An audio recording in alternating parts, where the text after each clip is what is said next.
Seja bem-vindo ao podcast Pão e Vinho. Aqui a sua vida será edificada.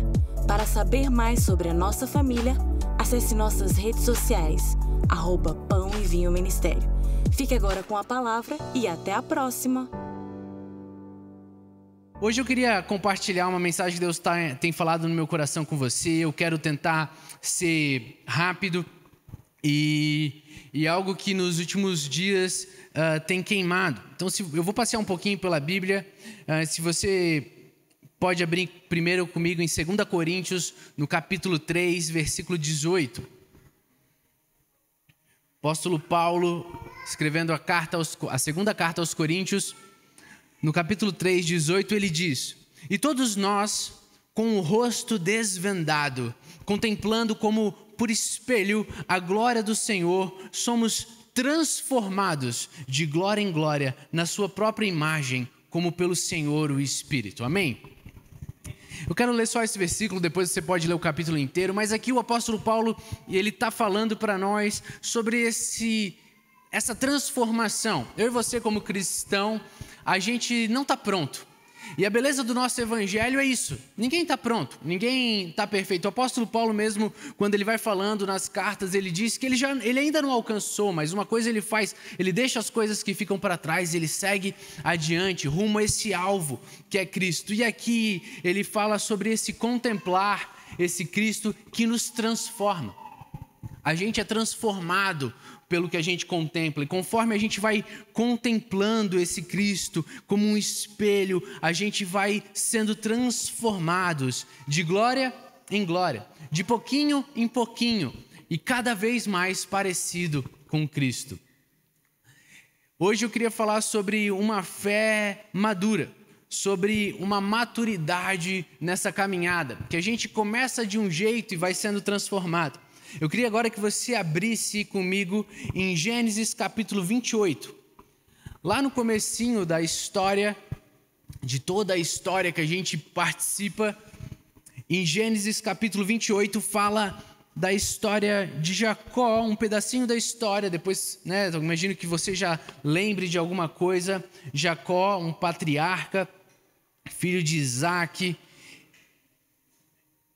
e aí ele tem uma história muito louca, assim, bastante novelesca por causa da primogenitura, porque ele não era o primogênito, e aí o irmão vende a primogenitura, e aí depois que ele vende, ele engana o pai pela bênção, e aí acontece um drama familiar que ele tem que fugir. E eu queria ler com você no capítulo 28, do 10 em diante, que mostra essa parte da fuga. Jacó partiu de Berseba e foi para Harã. Chegando a determinado lugar, parou para pernoitar, porque o sol já se havia posto. Tomando uma das pedras dali, usou-a como travesseiro e deitou-se. Teve um sonho no qual viu uma escada apoiada na terra, e o seu topo alcançava os céus, e os anjos de Deus subiam e desciam por ela. Ao lado dele estava o Senhor, que lhe disse: "Eu sou o Senhor, o Deus do seu pai Abraão e o Deus de Isaque. Darei a você e aos seus descendentes a terra na qual você está deitado. Seus descendentes serão como o pó da terra e se espalharão para o oeste, para o leste, para o norte e para o sul. Todos os povos da terra serão abençoados por meio de você e da sua descendência. Estou com você e cuidarei de você aonde quer que vá. E eu o trarei de volta a esta terra. Não o deixarei enquanto não fizer o que lhe prometi." Quando Jacó acordou do sono, disse: "Sem dúvida, o Senhor está neste lugar, mas eu não sabia." Teve medo e disse: "Temível é este lugar. Não é outro senão a casa de Deus, e esta é a porta dos céus." Na manhã seguinte, Jacó pegou uma pedra, a pedra que tinha usado como travesseiro, colocou em pé como uma coluna, derramou óleo sobre o seu topo e deu o nome de Betel. Embora a cidade anteriormente se chamasse Luz. Então Jacó fez um voto dizendo: "Se Deus estiver comigo, cuidar de mim nesta viagem que estou fazendo, prover-me de comida e roupa, e levar-me de volta em segurança à casa de meu pai, então o Senhor será o meu Deus. E esta pedra que hoje coloquei como coluna servirá de santuário de Deus, e de tudo o que me deres, certamente te darei o dízimo." Amém? Nessa parte a gente vê Jacó tendo uma experiência maravilhosa. A Bíblia começa ali falando que ele chegou num determinado lugar. Ele não chega em qualquer lugar. Esse lugar é Moriá, que hoje, se você olhar lá nas fotos de Jerusalém, tem o Muro das Lamentações, é onde o templo foi construído milênios depois. Aqui, ele chegando nesse lugar, ele tem uma experiência sobrenatural, maravilhosa. Eu não sei se você já teve algo parecido, mas ele viu os céus abertos, os anjos subiam e desciam. O Senhor Deus falou com ele, ele acorda assustado e ele tem certeza, nossa, Deus está aqui, essa é a porta dos céus. Ele faz um voto. Só que aí você lê lá no final, no versículo 20, ele diz: se Deus estiver comigo, cuidar de mim nesta viagem que estou fazendo, prover de comida e roupa, levar-me de volta em segurança à casa do meu pai, então o Senhor será meu Deus. Você vê que ele é um homem que ele está conhecendo esse Deus. E ele, ousadamente, ele fala assim, olha, se ele for esse Deus e ele estiver comigo, se ele me guardar, se ele me prover, se ele estiver comigo na ida e na volta, então ele vai ser o meu Deus. A Bíblia, essa passagem, ela é uma narrativa. Ele está contando uma história. Às vezes a gente olha as narrativas e a gente fala, não, eu quero fazer igual. Só que aqui a gente está vendo um homem que ele é nossa inspiração, ele é um patriarca, mas ele ainda estava conhecendo esse Deus. Não existia Israel, não existia, né, ele nem tinha se transformado em Israel ainda, ele não tinha tido todos os seus filhos, ele não tinha as histórias do livramento do Egito, não existia nada. Tudo o que ele conhecia sobre esse Deus foi o que o pai e o vô contaram, e essa experiência é maravilhosa. Então ele se relaciona com esse Deus dizendo, olha, se tu fizer isso, Deus, então tu vai ser meu Deus. Se tu fizer isso, então eu faço assado. E às vezes a gente tem, milênios de anos depois, essa imaturidade na fé que diz, Deus, se tu fizer isso, então eu faço aquilo.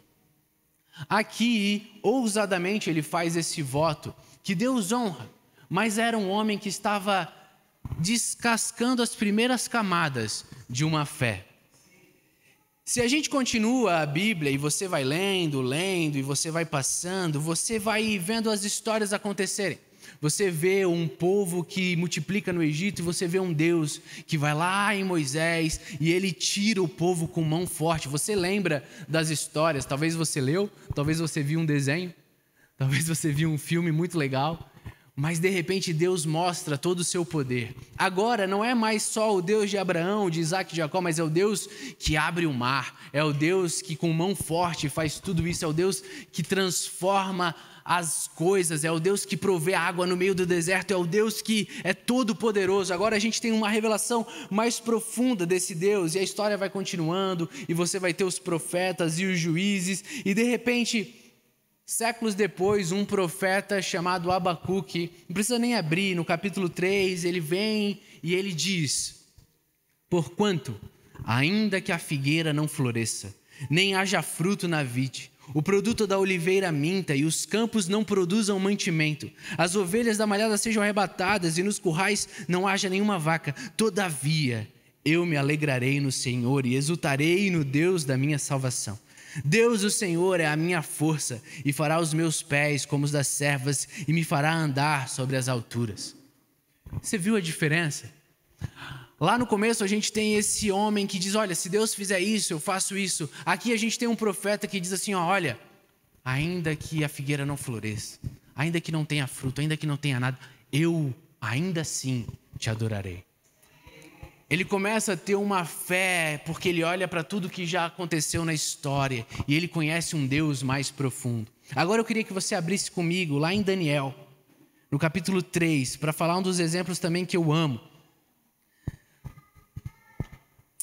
Daniel, no capítulo 3, a gente vê a história onde Nabucodonosor, ele faz uma estátua e aí todos têm que adorar ela, uma imagem, e ele ali está como esse rei da Babilônia e não pode adorar mais nada, e aí de repente existe um decreto que todo mundo tem que se ajoelhar perante essa estátua, e talvez você lembre dessa história também, talvez você lembre... em vez de, talvez você leu, talvez você lembra de um pepino, de um tomate, contando essa história. Só os old school lembram de um pepino e de um tomate contando as histórias de Daniel.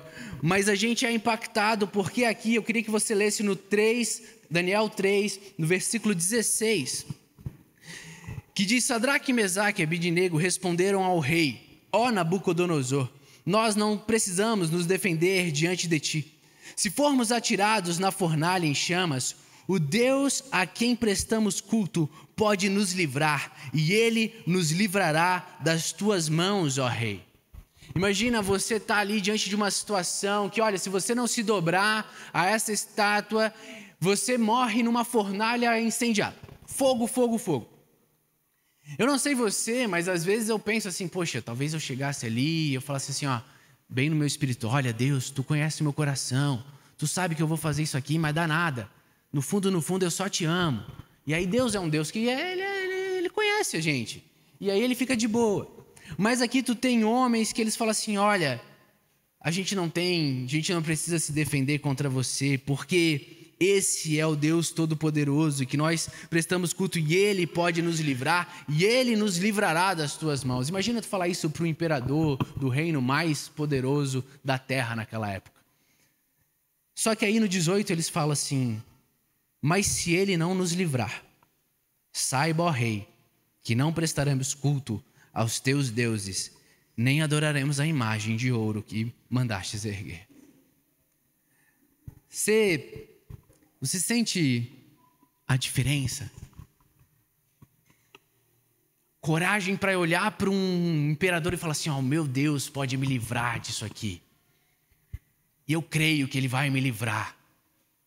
Mas saiba de uma coisa, se Ele não me livrar, não tem problema. Porque eu morro por essa fé. Hoje eu queria trazer para nós essas camadas aonde a gente vai chegando num lugar desse evangelho que para de olhar para esse Deus e perguntar o que Ele pode fazer por nós. Mas com ousadia fala assim, Deus, o que eu posso fazer por você? E é estranho falar porque se tem alguém que não precisa de nada é Deus, né? Mas pensa você chegar para esse Deus e falar assim, Deus, eu quero fazer parte dessa história. A gente tem a síndrome do protagonista. Parece que o mundo ele gira ao nosso redor. Parece que a história é só sobre nós. Mas quando você caminha nesse evangelho, nessa Bíblia, você vê que a história não é sobre você. A história é sobre um Deus que te amou de tal maneira, que mandou o seu filho, e a história é sobre esse filho, que vem aqui e ele morre por você, e mesmo você não merecendo, e de repente tem toda uma história acontecendo, e a melhor coisa que eu e você podemos fazer, é fazer parte dessa história. Uma fé que vai se aprofundando, e para isso, é um lugar onde a gente começa a ter que se revelar para esse Deus e buscar mais. Eu gostei muito que o meu xará de cabelo, hoje, ele estava aqui brilhando, e ele compartilhou algo com nós. E eu queria falar de 3 maneiras bem básicas de a gente se aprofundar nessa fé. E a primeira é o que aconteceu aqui. Né? O pastor falou de impartição. É sobre a gente compartilhar.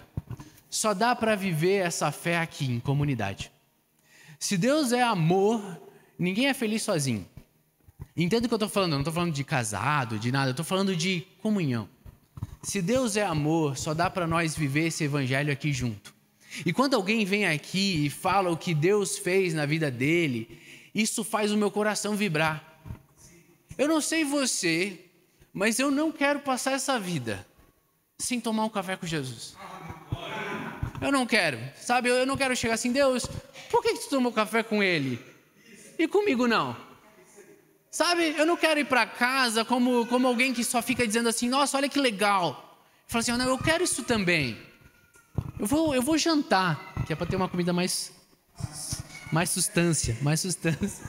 Mas sabe isso, essa comunhão que gera um anseio por mais. Onde o que eu compartilho faz você vibrar por essa mensagem. Onde o que você compartilha faz o meu coração vibrar por essa mensagem.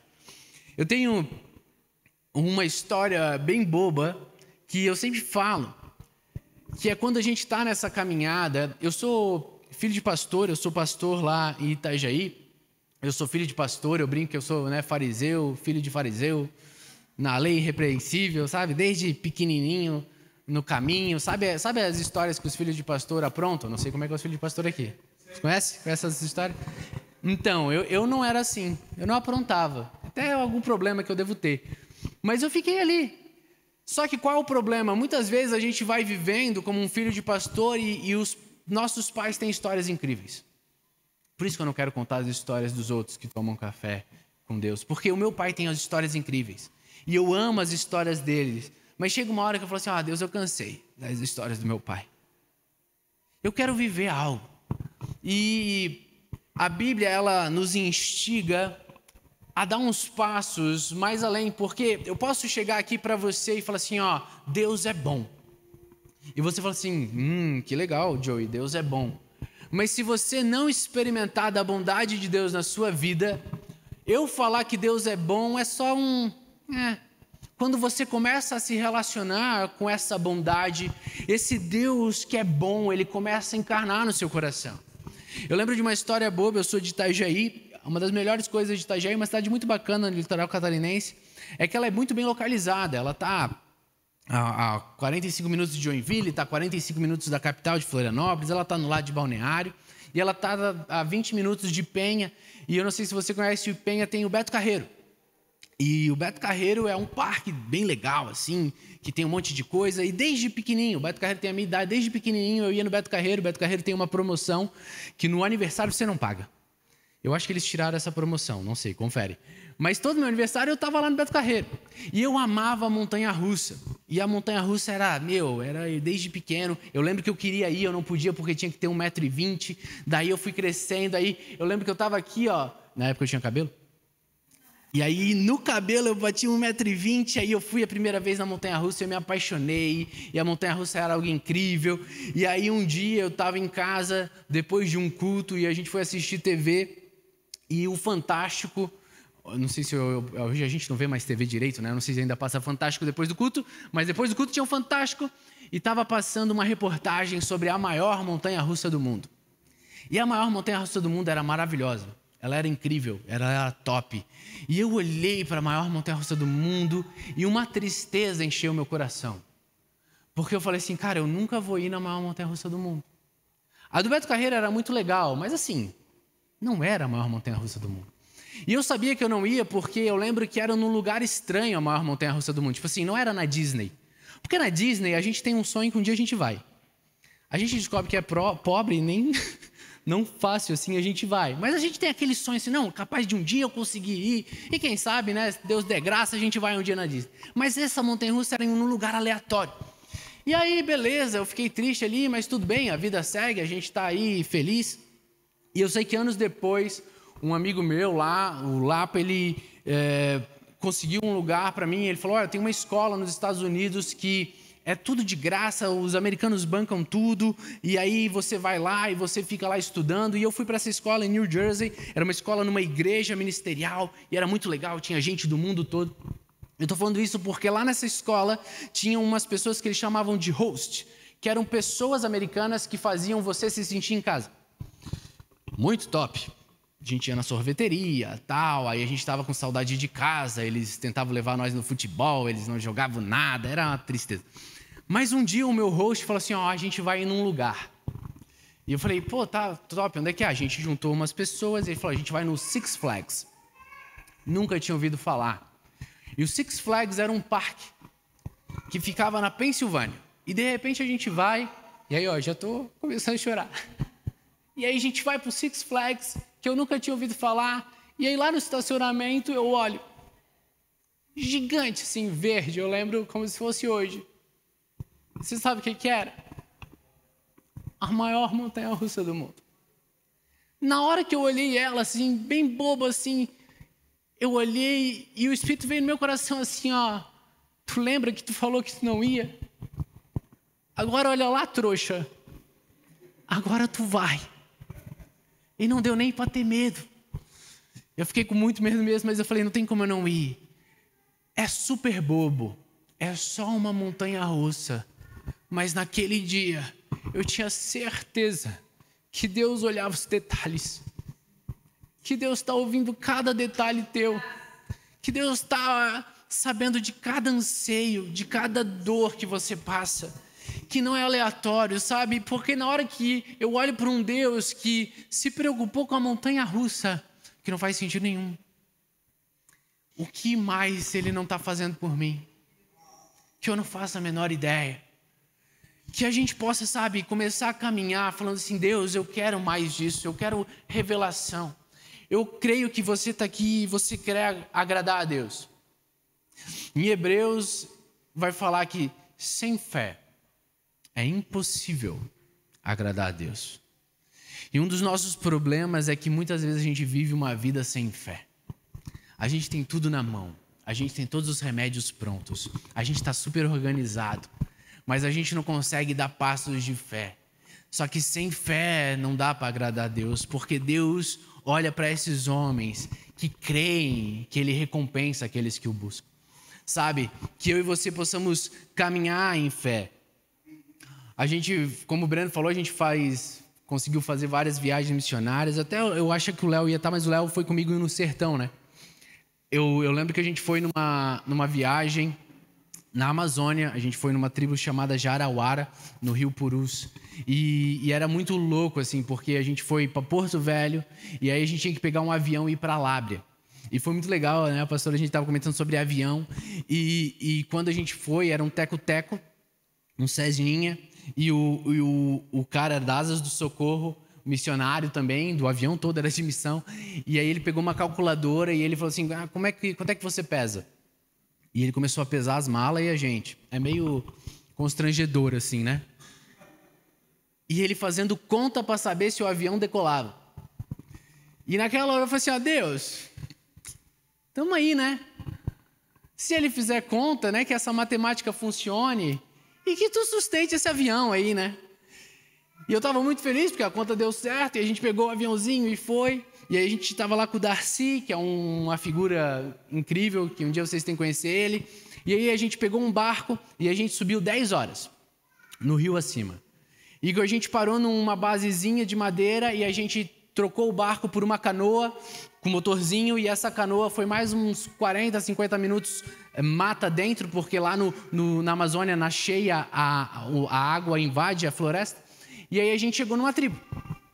E aí a tribo era Jarauara e lá a gente pregou Jesus e foi maravilhoso. Eles têm uma igrejinha lá no meio e foi incrível. E a gente assim super cansado. E aí ficamos lá alguns dias e a primeira coisa que a gente fez com os índios foi jogar bola. E aí depois a gente cantou e assim o Espírito veio assim, eu nunca, assim uma alegria que vibrava, sabe? Deus lá no meio da Amazônia, algo maravilhoso assim.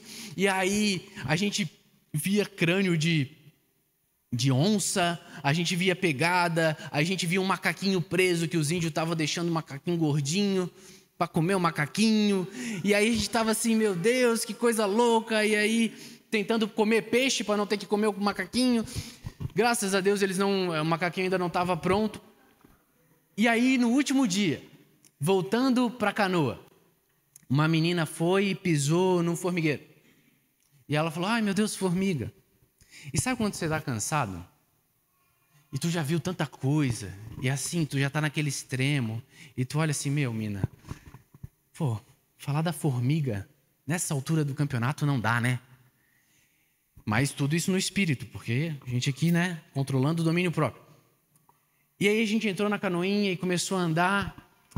E a menina, o remédio. Precisava de antialérgico. E aí eu estava no fundo da canoa. E eu, a mina chata de novo por causa da formiga. E de repente a mina vira assim, tudo isso no espírito, tá, gente? Eu não estava falando, não me julguem tanto. A mina virou para trás, assim, porque o Darcy estava atrás de mim, e ela estava toda inchada. Estava dando reação alérgica por causa da formiga. E sabe quando a pessoa começa a ficar um batatão assim? E naquela hora eu falei, meu Deus. Do cansaço virei um intercessor. E começamos a orar, e aí tinha loratadina, sei lá, qualquer antialérgico assim. E aí botaram antialérgico nela, ela tomou, e a gente orando. Daí passou uns minutos, ela virou de novo e falou assim, tá melhor? E tava cada vez mais inchado, e nós, tá melhor. E tipo assim, tentando controlar a situação. E aí naquela hora, eu tive assim um momento assim, olha, a gente tá numa canoa, a meia hora de um barco, que tá a 10 horas de Lábrea, que não tem quase nada, para um avião de um hospital de qualidade. Querido, nessa hora, ou você ora, ou você ora, ou você ora. Porque não tem mais o que fazer. Só tem essas opções. Eu fiquei ali entre orar ou orar. E para a glória de Deus, ela começou a melhorar, e depois baixou a pressão. Quando a gente chegou lá na região ribeirinha, e ela parecia um fantasma, e aí a gente agora taca sal nela, e aí ela foi recuperando e tal. E por que eu estou falando isso? Porque experiências onde a fé é necessária são experiências onde você não tem mais controle de nada. Por que a gente recebe tantos testemunhos de milagre no meio da África e não sei o quê? Porque no meio da África ou um milagre acontece ou um milagre acontece. Aqui a gente corre para o hospital, a gente corre para não sei o quê, a gente tem que estar em alguma coisa no controle. Se a gente quiser ter lugares mais profundos com Cristo, você tem que começar a viver essa vida com fé. E eu não estou falando para você, não vou no hospital porque não. Mas começar a se colocar em lugares que diz assim, Deus, eu confio em Ti. E eu estou nesse lugar porque eu creio que tudo que a gente vive aqui é real. E porque Tu me sustenta. E porque nada disso aqui é coisa boba, não é lorota. É uma fé que me transforma. E por isso eu faço pés firmes para lugares que às vezes eu nem sei exatamente, mas eu olho para esse Cristo que me move. Em Mateus, no capítulo 6, Jesus, pode abrir ele comigo, Jesus está falando o sermão do monte. E aí no capítulo 6, no meio do sermão, no versículo 25, ele diz, portanto eu digo, não se preocupem com a sua própria vida, quanto ao que comer ou beber, nem com o próprio corpo, quanto ao que vestir. Não é a vida mais importante que a comida e o corpo mais importante que a roupa? Observem as aves do céu, não semeiam, nem colhem, nem armazenam em celeiros, contudo, o Pai Celestial as alimenta. Não tem vocês muito mais valor do que elas? Quem de vocês, por mais que se preocupe, pode acrescentar uma hora que seja da sua vida? Porque vocês se preocupam com roupas? Vejam como crescem os lírios do campo, eles não trabalham nem tecem. Contudo, eu digo que nem Salomão, com todo o seu resplendor, vestiu-se como um deles. Se Deus veste assim a erva do campo, que hoje existe e amanhã é lançada no fogo, não vestirá muito mais a vocês, homens de pequena fé? Portanto, não se preocupem dizendo o que vamos comer, ou o que vamos beber, ou o que vamos vestir. Pois os pagãos é que correm atrás destas coisas, mas o Pai Celestial sabe que vocês precisam delas. Busquem, pois, em primeiro lugar o reino de Deus e a sua justiça, e todas as coisas serão acrescentadas a vocês. Portanto, não se preocupem com o amanhã, pois o amanhã trará suas próprias preocupações. Basta cada dia o seu próprio mal. Amém? Você vê a diferença do que Jesus está falando para você. O que Jesus está falando para você, Jacó não tinha. Mas você tem essa revelação. E por isso é tão importante você mergulhar nessas escrituras. Mergulhar, a gente se perde tanto com Netflix e internet e qualquer coisa. Mas se você quer mais revelação, eis aqui a palavra revelada a você. E quando você olha para ele falando aqui, e ele traz uma paz num mundo de ansiedade. Sabe, olha os lírios, olha os passarinhos. Deus se preocupa com eles. O que dirá você? Não se preocupa com o dia de amanhã. Existe um Deus que cuida. Existe um Deus que sabe de cada detalhe. Existe um Deus que sabe o seu nome. E é por isso que nós somos o povo estranho. Nós somos um povo que ri quando as pessoas não entendem. Nós somos um povo que a Bíblia vai falar de uma paz que excede o entendimento. Uma paz que não dá para explicar. É como se fosse uma cidade sendo bombardeada. Imagina uma cidade sendo bombardeada. E você está nessa cidade, você não sabe a hora que vai ter bombardeio, e ela começa a cair as bombas, e está todo mundo com medo, e aí ela é bombardeada por 1, 2, 3 dias, e aí está uma semana sendo bombardeada, é bombardeada, e você está naquela situação, e é caos, e de repente, até que um dia à noite, você está lá, e você avista, você avista nos escombros de um prédio uma fogueira. E de repente, ao redor da fogueira, tem um pessoal dançando. O que você pensa quando você olha isso? Eles sabem de alguma coisa. Eles sabem de alguma coisa, porque como é que estamos no meio de uma guerra, de bombardeio, e tem gente dançando ao redor de uma fogueira? Talvez eles saibam que a guerra acabou. Sabe, querido, eu e você somos estas pessoas dançando ao redor da fogueira. E a gente tem a mensagem que a guerra acabou. Enquanto o mundo está num caos sobre bombardeios, sobre não ter resposta e desespero, eu e você temos a mensagem que a guerra acabou, que Cristo venceu e a gente tem paz com Deus. A gente tem a mensagem que transforma todo aquele lugar terrível em uma dança ao redor da fogueira, até que Ele venha. E a maturidade da fé é quando a gente começa a ir para esse lugar onde não é mais sobre nós, mas sobre esse Cristo que transforma todas as coisas. Eu vi o Luiz falando um exemplo que eu acho maravilhoso. A gente é cheio de vida e está aqui, e de repente você está respirando esse ar, e aí você faz comigo esse teste, respira. Agora faz assim, respira mais um pouco, puxa mais ar. E puxa mais um pouquinho de ar. Puxa mais um pouquinho de ar. E aí você está cheio. E aí você consegue morrer cheio. Não é louco? Eu e você vivemos esse evangelho que, se tem uma coisa que você tem que fazer, é morrer vazio. Que a gente não morra cheio. Que a gente receba o que a gente recebeu hoje, mas que amanhã ele seja compartilhado. Que a gente receba o que Deus está ministrando no nosso coração, mas que amanhã já vá ao próximo. Que esse evangelho ele tenha uma maturidade de tal ponto que a gente não fique pensando, qual é o meu próximo sonho, mas a gente clame, Deus, qual é o sonho mais profundo do teu coração? Eu queria terminar, pode subir o louvor, a banda. Eu queria terminar com uma mensagem de Mateus. No Mateus 22, Jesus está conversando com fariseus e ele fala para os fariseus, o que vocês pensam sobre o Cristo? E talvez essa seja uma das perguntas mais importantes da nossa vida, né? O que a gente pensa sobre Cristo? O que a gente pensa sobre esse Deus? Quando a gente olha para Jesus, às vezes a gente pensa que Ele é só simplesmente aquele que vai me salvar. Quando a gente olha para Jesus como o rico, né? o jovem rico que fala, o que eu preciso para ser salvo? E a gente está aqui porque diz assim, Deus, eu só quero ser salvo. Mas esse Cristo ele é muito mais do que isso. Às vezes a gente olha para Jesus como aquele que supre necessidades e, querido, Ele vai suprir. Ele é aquele que nos sustenta, mas quantos procuraram Ele só porque tinha pão e peixe? E não é só isso, Ele é um Cristo que vai muito além. Às vezes a gente está aqui porque a gente quer uma felicidade que o mundo deseja. A gente vai ter uma felicidade maravilhosa, mas é de um reino de ponta cabeça.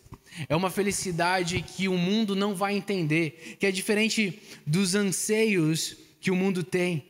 Romanos, no capítulo 1, depois você lê o Romanos inteiro, mas Paulo ele fala, nós somos entregues a morte todo dia, não é Romanos 1. Romanos 1 ele vai falar sobre as pessoas que são entregues às suas próprias paixões. E a gente às vezes deseja tanta coisa e Paulo fala que esses homens buscando os seus anseios, Deus faz a pior coisa possível. Deus entrega a eles as próprias paixões. E às vezes a pior coisa que pode acontecer para você é que o seu sonho errado se realize. É que você tenha sucesso na coisa errada. Por isso que a gente possa estar sensível a esse Deus que nos molda. E aí agora sim, no último texto que eu quero ler para você hoje, em João, no capítulo 1, no versículo 35, no Evangelho de João, a gente vê o início onde fala de João Batista. E João Batista está falando sobre esse Messias que vem depois dele. E após ser batizado, no dia seguinte, versículo 35, João 1,35, no dia seguinte, João, ele estava ali outra vez, e 2 dos seus discípulos, vendo passar Jesus, disse: eis aí o Cordeiro de Deus. Os 2 discípulos ouviram ele dizer isso e seguiram a Jesus. Olha, imagina essa cena. Os discípulos de João Batista estão ali, e daí Jesus passa e João Batista fala: olha lá o Cordeiro de Deus. Os discípulos olham isso e falam assim: opa, peraí, então, ele é o Cordeiro de Deus? Então, é ele que a gente esperou a vida inteira, E aí eles seguem. E eu gosto de viajar nas ideias, mas eu fico imaginando essa cena. Do nada, eles seguem Jesus e eles começam a ir atrás de Jesus. E Jesus volta-se para eles e vendo que eles estavam seguindo, e é meio estranho, né? Do nada, 2 caras seguindo ele. E aí ele estava seguindo e Jesus olha e diz: o que vocês buscam? O que vocês querem? Talvez se a gente recebesse essa pergunta, é a pergunta de $1 milhão. Jesus, o Deus que se fez homem, ele olha para você e ele fala assim: o que você quer? O que você busca? É o gênio da lâmpada. Você pode falar o que você quiser. Você, olha, Deus, eu quero isso. Deus, eu tenho um anseio para isso. Deus, eu tenho tanta coisa que eu quero e tanta coisa que às vezes parece até boa e tal. E você está ali, Jesus perguntando: o que você quer? E aí eles olham para Jesus e eles dizem: mestre, onde é que você mora? Sabe, talvez essa é a melhor resposta da história. Quando Deus olha para nós, Jesus fala assim: o que você quer? E a gente responde: onde é que você mora?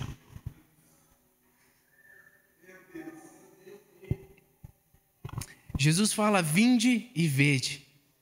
Foram e viram onde morava e ficaram com ele aquele dia. Sabe, o anseio mais profundo do nosso coração, para um Deus que pode fazer todas as coisas, realizar todos os desejos, e que a gente olha para ele e diz: Deus, mestre, aonde é que você mora? Que a gente possa ansiar o mais profundo do nosso coração, essa presença. Esse Deus, que onde é que ele mora?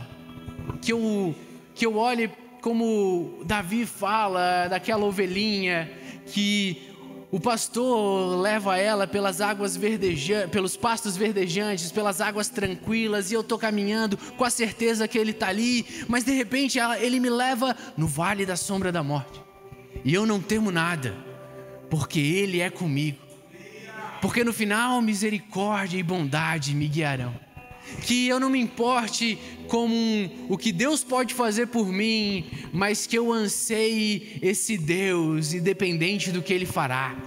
Que eu anseie o mais profundo, com o mais profundo do meu coração: Deus, o que você quer? Deus, o que você está fazendo? Deus, onde é que você está morando? Coloque-se de pé.